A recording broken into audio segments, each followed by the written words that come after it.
The Chosen One. Avoid sleep tonight. Any mistake could put you in a coma. Elara had always known she was different. From a young age, strange things happened around her. Lights flickered when she was angry, dreams came true in eerie ways, and people often stared at her as if they could sense something otherworldly emanating from her soul.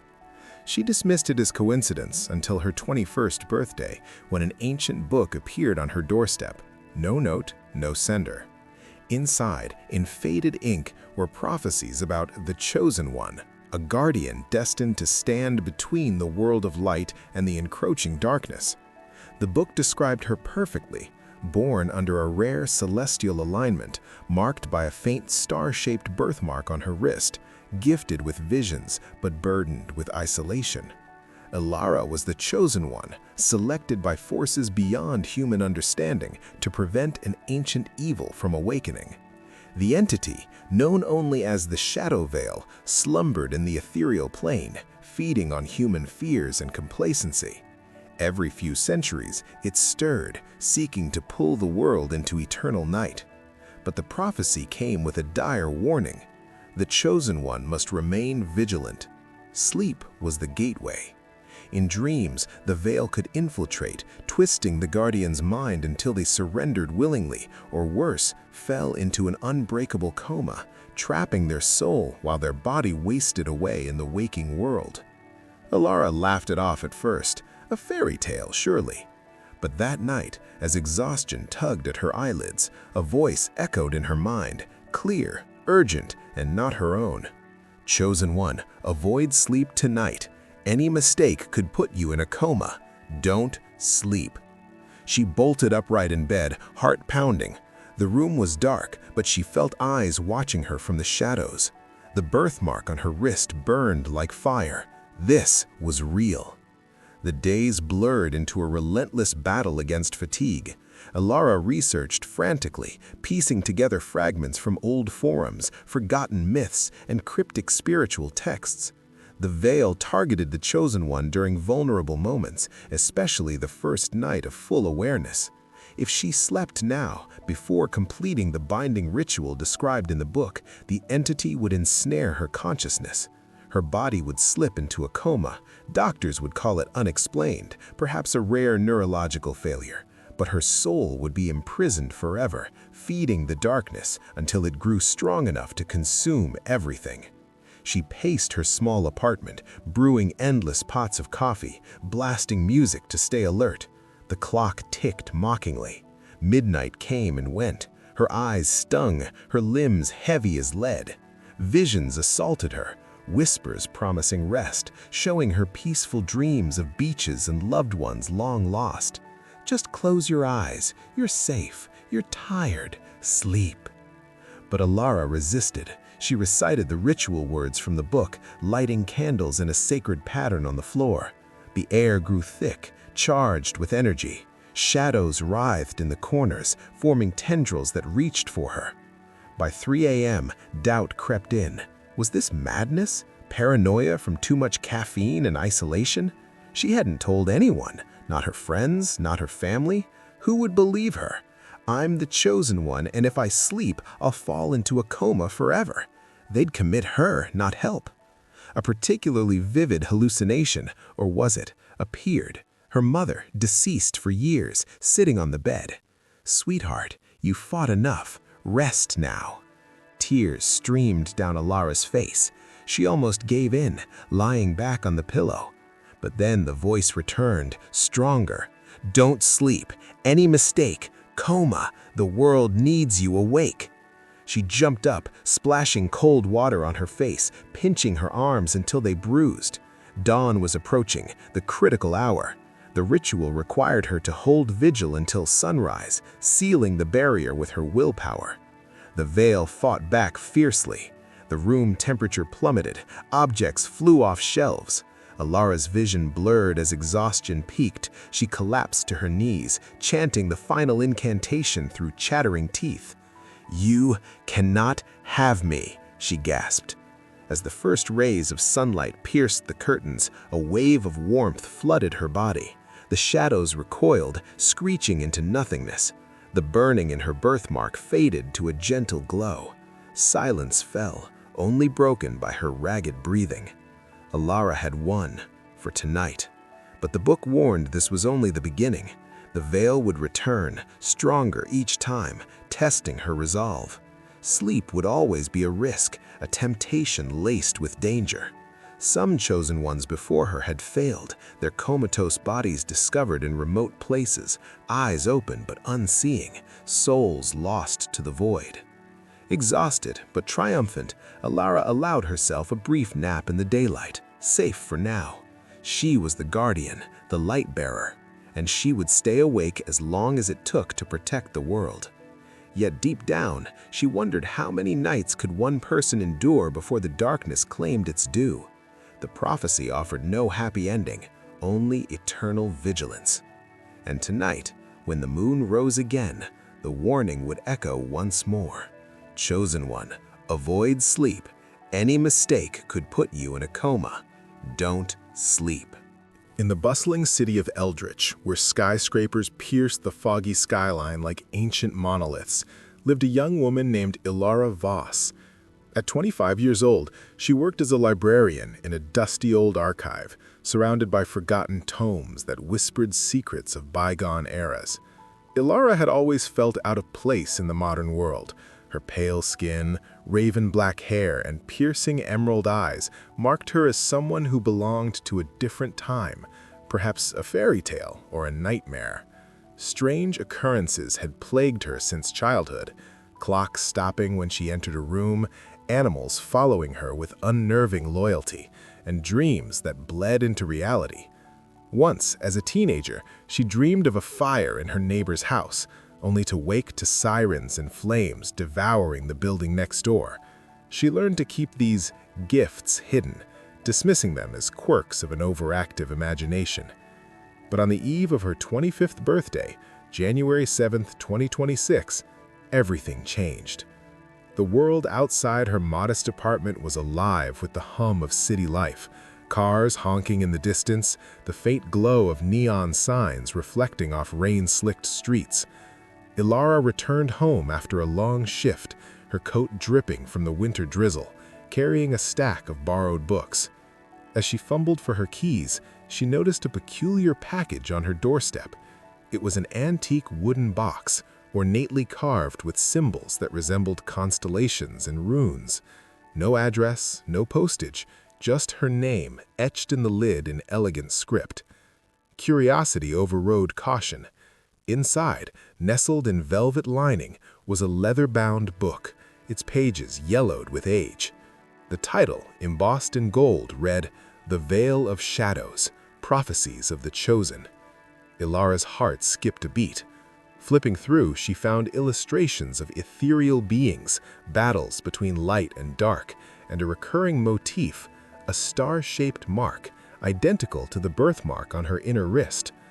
The text spoke of a lineage of guardians, chosen ones, born every century under a specific alignment of stars, the conjunction of Sirius and the Pleiades. These individuals were tasked with safeguarding the mortal realm from the Shadow Veil, an ancient entity born from humanity's collective fears, regrets, and unspoken horrors. The Veil, the book explained, was not a mere monster, but a sentient force, slumbering in the liminal space between wakefulness and dreams. It fed on vulnerability, particularly during sleep, when the mind's defenses crumbled. Every few generations it awakened, seeking to breach the veil and plunge the world into eternal despair, a realm where joy withered, hope evaporated, and souls wandered in perpetual torment. The Chosen One was the key. Their innate psychic energy could reinforce the barrier, but only if they remained vigilant. The prophecy warned, the Chosen must forsake the embrace of slumber on the night of revelation, for the veil strikes first in dreams. A single lapse, and the guardian falls into the endless coma, body alive, soul ensnared. Elara slammed the book shut, her hands trembling. This was absurd. A prank, perhaps, from a colleague who knew her love for occult lore. But as she glanced at her wrist, the birthmark pulsed faintly, as if awakening. She tried to laugh it off, pouring herself a glass of wine and settling into her worn armchair. The clock struck midnight, and fatigue from the day weighed on her. Her eyelids dropped, and just as sleep beckoned, a voice pierced the silence, not audible, but echoing in her mind like a thunderclap. "Chosen one, avoid sleep tonight. Any mistake could put you in a coma. Don't sleep." She jolted upright, spilling her wine. The room felt colder, the shadows in the corners deeper, almost alive. Her birthmark burned now, a searing heat that radiated up her arm. Panic set in. Was this real? Hallucinations from stress? She paced the floor, the hardwood creaking under her feet, and reopened the book. Deeper passages detailed the symptoms, whispers promising peace, visions of loved ones urging rest, and physical manifestations, cold drafts, moving objects, illusions that blurred reality. Determined to debunk it, Elara turned to her laptop, searching online for shadow veil prophecy. The results were sparse: obscure forums discussing urban legends, a few self-published ebooks on mysticism, and one archived article from a defunct paranormal site. It mirrored the book's claims, adding chilling anecdotes of past chosen ones.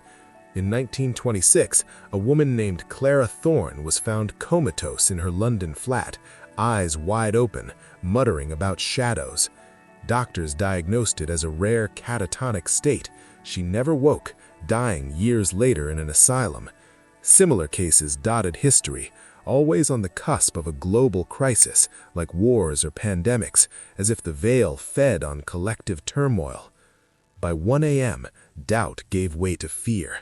Elara brewed strong coffee, its bitter aroma filling the air, and blasted upbeat music from her speakers to drown out the silence. But the whispers persisted, subtle at first. "You're so tired, Elara. Just a moment's rest. No harm in closing your eyes." She shook her head, splashing cold water on her face in the bathroom sink. The mirror reflected her haggard expression, but for a split second, she swore she saw her reflection smile independently, a cruel, knowing grin. The book outlined a binding ritual to seal the veil temporarily. Arrange 7 candles in a heptagram, recite ancient incantations, and maintain focus until dawn. Any interruption, especially sleep, would invite catastrophe. Elara gathered supplies, tea lights from her kitchen drawer, a chalk outline on the floor. As she lit the first candle, a gust of wind extinguished it, though all windows were shut. The air thickened, carrying a faint scent of decay. Memories flooded her, unbidden. Her childhood in a small town, orphaned young after a car accident that claimed her parents. Whispers in the foster home. That girl's cursed. Dreams where she floated in void, chased by inky tendrils. Now it all connected. The veil had marked her long ago, waiting for this moment. By 2 a.m., exhaustion clawed at her. She chewed on ice cubes, paced circuits around the room, even did jumping jacks to stay alert. Visions intensified. Her deceased best friend from college appeared in the hallway, beckoning with outstretched arms. "Come sleep with me, Elara. It's peaceful here." Tears streamed down her face. The grief was raw, real. She almost reached out, but the voice returned. "Don't sleep. The coma awaits the weak. Fight!" She dove back into the ritual, chanting words in a language she didn't know but somehow understood. Latin fused with something primordial. The flames flickered erratically, casting dancing shadows that formed shapes, claws, faces, voids. Objects levitated, a book here, a vase there, crashing down when she faltered in her recitation. 3 a.m. brought the witching hour's peak. The temperature plummeted, frost etched patterns on the windows. Elara's breath fogged the air. Doubt assailed her. What if this was schizophrenia, a breakdown? She considered calling emergency services, but the phone felt heavy, the screen blurring. A new vision, her own body on the bed, comatose, hooked to machines in a sterile hospital room. Doctors shaking their heads. No brain activity, vegetative state. No, she couldn't let that happen. The world depended on her, ridiculous as it sounded. The book hinted at the veil's influence, rising suicides, unexplained comas worldwide, shadows lengthening in daylight. News snippets she'd ignored suddenly clicked, reports of sleep epidemics in remote villages, people collapsing mid-conversation. Gritting her teeth, Elara pushed through. She meditated on her birthmark, channeling its energy. Warmth spread, countering the cold. The shadows recoiled, hissing like steam. She recited louder, her voice echoing unnaturally. 4 a.m. Her body screamed for rest, muscles ached, visions swam. Hallucinations peaked, the room twisted into a labyrinth of darkness, the veil manifesting as a colossal entity, eyes like black holes, tendrils wrapping around her ankles. "Join us," it boomed in her mind. "Eternal rest." With a primal scream, Elara completed the incantation. A burst of light erupted from the heptagram, banishing the shadows. The entity shrieked, fading into wisps. As dawn broke, January 8, 2026, around 6:45 a.m., sunlight streamed in, warm and golden. Elara collapsed, but not into coma, into exhausted relief. The birthmark cooled. She had survived the first night. But the book was clear. This was no end. The veil would return, probing weaknesses, escalating threats. Future nights would demand allies, artifacts, greater sacrifices. Sleep would forever be a battlefield. Elara rose, shaky but resolute. She was the chosen one, and as long as she breathed, the world would not fall to shadows. Yet in quiet moments, the warning lingered. Avoid sleep tonight. Any mistake, coma. Don't sleep.